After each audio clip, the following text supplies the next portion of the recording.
Shalom, family, and welcome back to Salvation to Israel.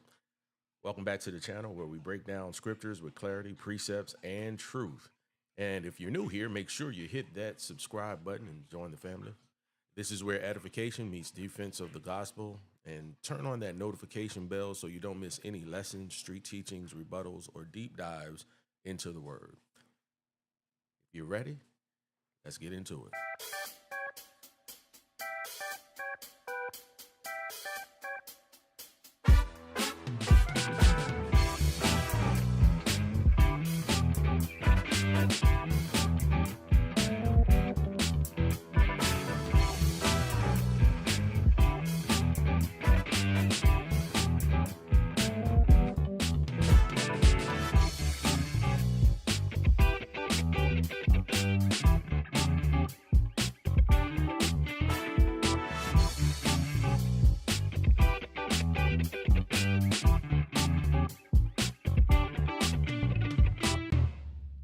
Okay, family. Shalom, shalom. Been discussing this topic of Esau, and we've been putting it out in different parts. And tonight we're going to talk about Esau is not the so-called white man, part 3. As you can see from the title itself, it will garner a lot of kickback because people have been taught a certain way. And we're going to utilize precepts just to bring out another portion. And if you haven't seen parts 1 and 2, we would recommend that you go watch each part and gather from it what you will. Okay. Some people don't give you the opportunity to explain things, and they don't hear the conclusion of the whole matter. They already have a premeditated decision already in their head. So what we're going to do tonight, we're going to look at some precepts. We're going to expound on how Esau could not be the so-called white man, according to scripture, according to precepts. So this lesson today is going to address the false claim that Esau was a so-called white European man. Before reaching the final proof, we must establish a consistent biblical pattern. Israelites blended visually and culturally among the Egyptians and other Semitic people. Because they resembled them, scriptures repeatedly confirm this reality across multiple time periods. So all throughout the scriptures, what you'll see is you're going to see this same pattern. We will first examine examples showing Israelites were not visually distinct from the Egyptians and the surrounding peoples, then conclude with the decisive case of Hadad the Edomite. We're going to start this off in the book of Matthew, chapter 2. We're going to go to verse 13. And it reads as follows. And when they were departed, behold, the angel of the Most High appeared to Joseph in a dream, saying, Arise and take the young child and his mother and flee into Egypt, and be thou there until I bring thee word, for Herod will seek the young child to destroy him. Verse 14. When he arose, he took the young child and his mother, Mary, by night and departed into Egypt. So in these passages that we just read, Joseph was warned in a dream to flee into Egypt with Mary and the child, Yahushua, the Messiah. They went into Egypt and remained there. And this raises a critical observation. A Hebrew family could flee into Egypt and remain there without immediate detection. Keep that in mind. A Hebrew family could flee into Egypt and remain there without immediate detection. If Joseph, Mary, and Yahushua looked European or racially distinct, hiding in Egypt would have been impossible. So the text assumes visual compatibility, not contrast. Let's continue. We want to go to the book of Acts next. Acts chapter 21, verse 37, and it reads, And as Paul was to be led into the castle, he said unto the chief captain, May I speak unto thee? Who said, Canst thou speak Greek? Verse 38, Art not thou that Egyptian, which before these days made us an uproar and lead us out into the wilderness, 4,000 men that were murderers? But Paul says, I am a man with them, which am a Jew of Tarsus, a city in Sicilia, a citizen of no mean city, and I beseech thee, suffer me to speak unto the people. So Paul was arrested in Jerusalem and mistaken for an Egyptian. I want you to notice the patterns that are being displayed here. The Roman chief captain assumed Paul was the Egyptian rebel who led an uprising, and Paul had to correct him. This is massive. Why? If Israelites were European looking, again, this mistake could never have happened. Paul could only be confused with an Egyptian if he resembled one, right?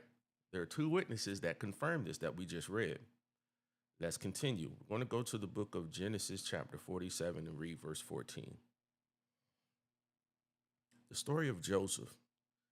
It says, And Joseph gathered up all the money that was found in the land of Egypt and in the land of Canaan for the corn which they brought, and Joseph brought the money into Pharaoh's house. So Joseph operated openly in Egypt without standing out racially. Pharaoh, his servants, and the Egyptian populations did not treat Joseph as a foreign looking anomaly. His authority, access, and elevation all assumed visual and cultural compatibility. He looked just like the Egyptians. Genesis chapter 42, we'll read verses 7 to 9. And Joseph saw his brethren and knew them, but made himself strange unto them and spake roughly unto them. And he said unto them, Whence come ye? And they said, From the land of Canaan to buy food. And Joseph knew his brethren, but they knew him not. And Joseph remembered the dreams which he dreamed of them, and said unto them, Ye are spies. To see the nakedness of the land ye are come. So Joseph's own brothers did not recognize him when he stood before them in Egypt. Why? Because Joseph looked like an Egyptian. He looked Egyptian to them. If Israelites were pale or European looking, recognition would have been immediate. Scriptures instead show that the Israelites could pass as Egyptians. My question is, was Moses raised by Pharaoh's daughter, an Egyptian? Yes. Was Moses white? No. Let's look at some scriptures also to verify this information. Exodus chapter 2. We're going to read verses 5 to 10. All right, one second.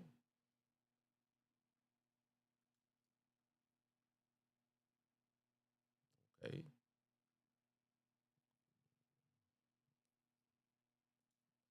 There we go. And it reads, And the daughter of Pharaoh came down to wash herself at the river, and her maidens walked along by the river's side. And when she saw the ark among the flags, she sent her maid to fetch it. Verse 6. And when she had opened it, she saw the child, and behold, the babe wept. And she had compassion on him and said, This is one of the Hebrews' children. Verse 7. Then said his sister to Pharaoh's daughter, Shall I go and call to thee a nurse of the Hebrew women, that she may nurse the child for thee? And Pharaoh's daughter said to her, Go. And the maid went and called the child's mother. And Pharaoh's daughter said unto her, Take this child away and nurse it for me, and I will give thee thy wages. And the woman took the child and nursed it. And the child grew, and she brought him unto Pharaoh's daughter, and he became her son. And she called his name Moses. And she said, because I drew him out of the water. So in this example, we see that Moses was raised in Pharaoh's house. He lived among the Egyptians from infancy into adulthood. Okay. This raises a critical question. How could Moses remain in Pharaoh's house if he visually stood out as racially different? The text gives us no indication of Moses being distinguishable by appearance. He blended in. Exodus chapter 4, verse 6. And the Most High said furthermore unto him, put now thy hand into thy bosom. And he put his hand into his bosom, and when he took it out, behold, his hand was leprous as snow. So my question is, in verse 6, what color is snow? Snow is white. So the Most High struck Moses with leprosy, turning his hands white as snow. Now ask honestly, if Moses were already white, what would be miraculous about his hand turning whiter? Nothing. There would be no visible sign. But if Moses was a dark-skinned, melanated man, then the transformation from dark to white and back again is undeniably miraculous. Verse 7 says, and he said, put thine hand into thy bosom again. And he put his hand into his bosom again and plucked it out of his bosom. And behold, it was turned again as his other flesh. So in this example, we see how a melanated man, Moses, stuck his hand in his bosom, retrieved it out, and it was white, like snow. And when he stuck it back in his bosom and brought it back out again, it returned to its natural color. Now let's look at a few more examples. In the book of Numbers chapter 12, we'll read verses 10 to 15. And the cloud departed from off the tabernacle, and behold, Miriam became leprous, white as snow. And Aaron looked upon Miriam, and behold, she was leprous. And Aaron said unto Moses, alas, my Lord, I beseech thee, lay not this sin upon us, wherein we have done foolishly, and wherein we have sinned. Let her not be as one dead, of whom the flesh is half consumed when he cometh out of his mother's womb.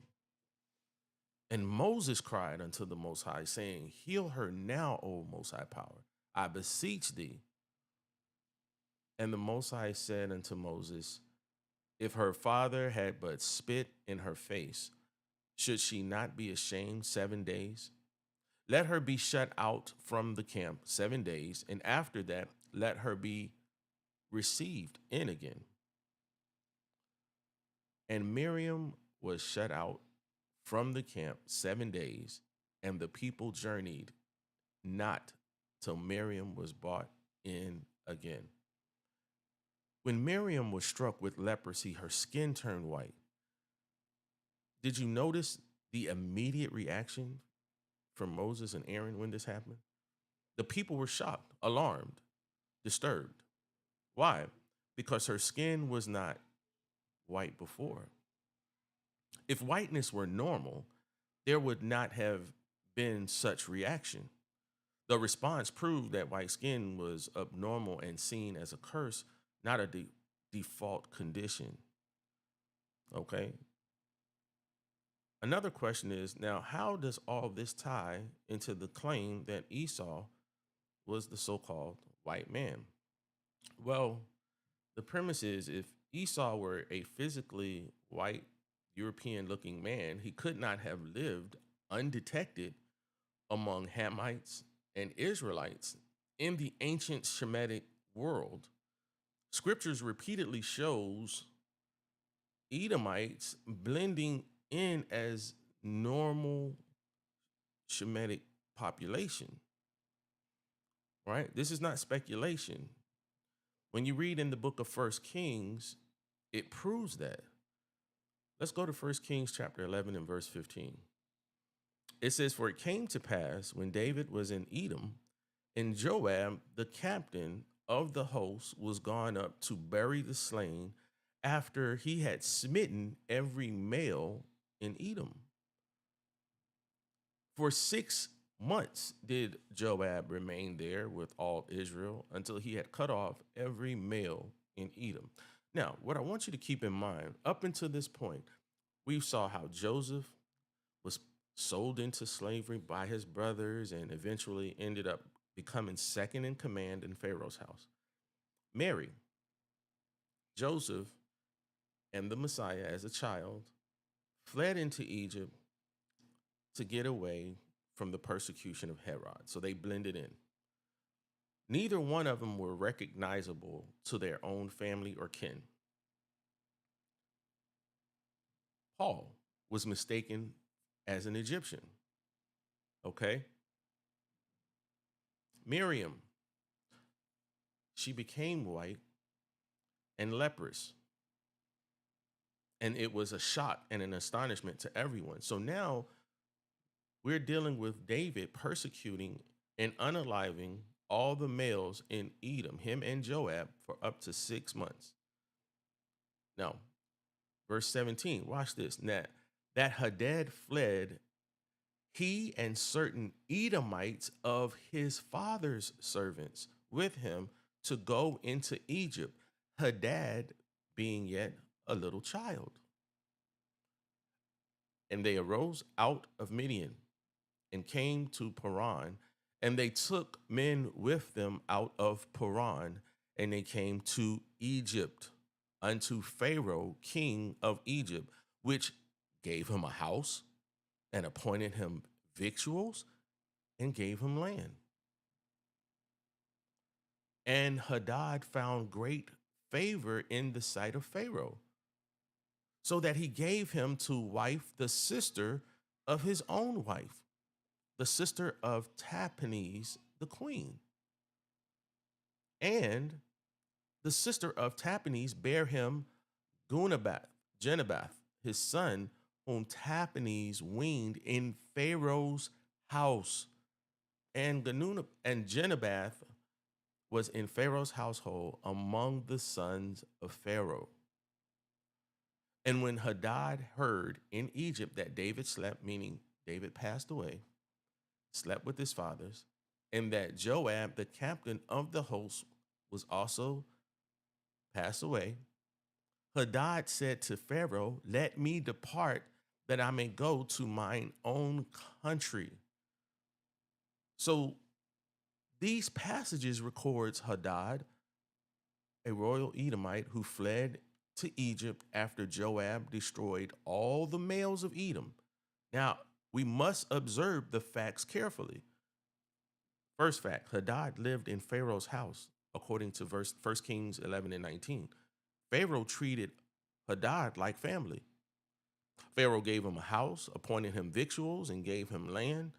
This is not how Egyptians treated visibly foreign outsiders, right? Secondly, Hadad married into the royal family, according to verse 19. He married into the royal family. Pharaoh gave Hadad the sister of his own wife. This is critical right here, because a foreigner marrying into the Egyptian royal family means he looked like them, he fit in visually, he was culturally acceptable, he raised no racial suspicion.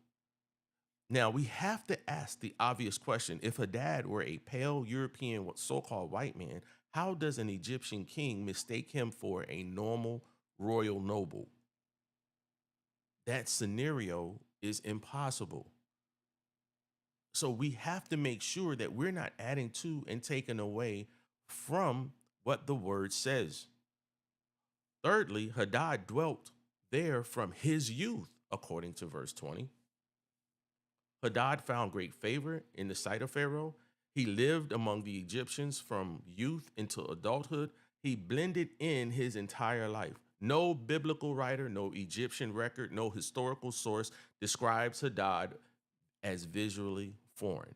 And what is the implication of all this?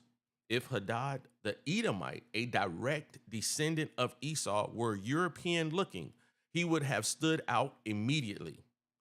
Egyptians would never have adopted him. Pharaoh would never have given him a royal wife.